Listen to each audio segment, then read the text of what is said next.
একজন মানুষ দুনিয়াতে আসার পরে মানুষের জীবনে 4টা ধাপ থাকে: শিশুকাল, কিশোরকাল, যৌবনকাল, বার্ধক্যকাল।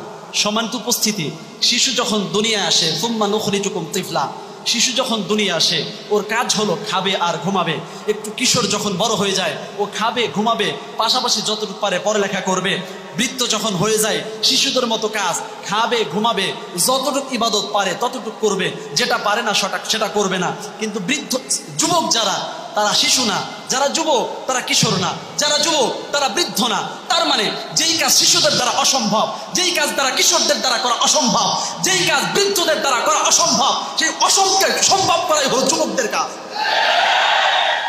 অসংখ্য গণিত উদাহরণ আমাদের সামনে আছে যুবকদেরকে নিয়ে। যেহেতু যুবকদের নিয়ে কাজ করি, কোরআনুল কারীমের মধ্যে আসছে সূরা ইউসুফ 30 নম্বর আয়াত, ওয়াকালা নিসওয়াতুন ফিল মাদিনাতি ইমরাআতুল আজিজ তুরাবিদু ফাতাহা আন নাফসিহি ক্বাদ শাগাফাহা হুব্বা ইন্না লানারাহা ফি দালালিম মুবিন। সম্মানিত উপস্থিতি, লম্বা আলোচনা। এই আয়াতের মধ্যে আল্লাহ রাব্বুল আলামিন ইউসুফ এবং জুলাইখার কাহিনী তুলে ধরেছেন। এই ঘটনা, এই আয়াত আমাদেরকে প্রেম কাহিনী শোনানোর জন্য আল্লাহ তাআলা বলেন নাই। আল্লাহ তাআলা আমাদের যুবকদেরকে বোঝাতে চেয়েছেন, হে যুবকেরা, একজন নারী তার জৈবিক চাহিদা পূরণ করার জন্য কোনো শিশুকে ডাকবে না। একজন নারী তার জৈবিক চাহিদা পূরণ করার জন্য কোনো কিশোরকে ডাকবে না। একজন নারী তার জৈবিক চাহিদা পূরণ করার জন্য কোনো বৃদ্ধকে ডাকবে না। একজন নারী তার জৈবিক চাহিদা পূরণ করতে চাইলে তোমার আমার মতো যুবককেই ডাকবে। তখন আমার আর তোমার যৌবনকে হেফাজত করতে হবে। এজন্য বলতে চাইলাম, যেটা কিশোরদের দ্বারা সম্ভব না, যেটা যুবকদের দ্বারা, বাচ্চাদের দ্বারা সম্ভব না, যেটা বৃদ্ধদের দ্বারা সম্ভব না, সেটা করবে কারা? তাহলে কিছু কাজ আমাদের জন্য আছে না নাই?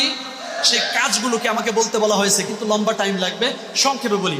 বাংলাদেশ খেলাফত যুব মজলিস এর যেই মূল বক্তব্য আছে তার মধ্যে একটা আছে ইসলামী আন্দোলনের কাজ হলো 7টা। 1 নম্বরে জিহাদ ফি সাবিলিল্লাহ, যে ব্যাপারে আল্লাহ তাআলা বলেছেন কুতিবা আলাইকুমুল কিতাল ওয়া হুয়া কুরহুল লাকুম। 2 নম্বরে কুফর বিত্তাগুত তথা কুফরি শাসন ব্যবস্থার বিরুদ্ধে দুর্বার আন্দোলন গড়ে তোলা। আল্লাহ তাআলা বলেন ওয়ালাকাদ বাআসনা ফি কুল্লি উম্মাতির রাসূলা আন ইবুদুল্লাহা ওয়াজতানিবুত তাগুত। তোমাদেরকে দুনিয়ায় পাঠানো হয়েছে এই জন্য তোমরা কুফরি শাসন ব্যবস্থার বিরুদ্ধে দুর্বার আন্দোলন গড়ে তুলবা। এরপরে আমল বিল মারুফ নাহি আনিল মুনকার, এ ব্যাপারেও আয়াত আছে। এরপরে আসেন খুরুজ আলা আইম্মাতিল জাওর, জালেম শাসকের বিরুদ্ধে ময়দানে অবতীর্ণ হওয়া। ওয়ালা তারকানু ইলাল্লাযিনা যালামু, আয়াত আছে, সেদিকেও যাচ্ছে না। এরপরে নাসরুল মাজলুম তথা যারা মাজলুম তাদের সাহায্যে এগিয়ে যাও, যারা জালেম তাদের বিরুদ্ধে তাদেরকে রুখে দাও, এ ব্যাপারেও আয়াত আছে। আল্লাহ তাআলা স্পষ্ট ভাষায় বলেছেন ওমা লাকুম লা তুকাতিলুনা ফি সাবিলিল্লাহ। যাই হোক, এরপরে ইকামতে দ্বীন তথা জীবনের সর্বস্তরে দ্বীন কায়েম করা। আল্লাহ তাআলা এ ব্যাপারে বলেন ফাআকিম ওয়াজহাকা লিদ-দীনিল কাইয়্যিম, অর্থাৎ তোমাদের প্রত্যেককেই তোমাদের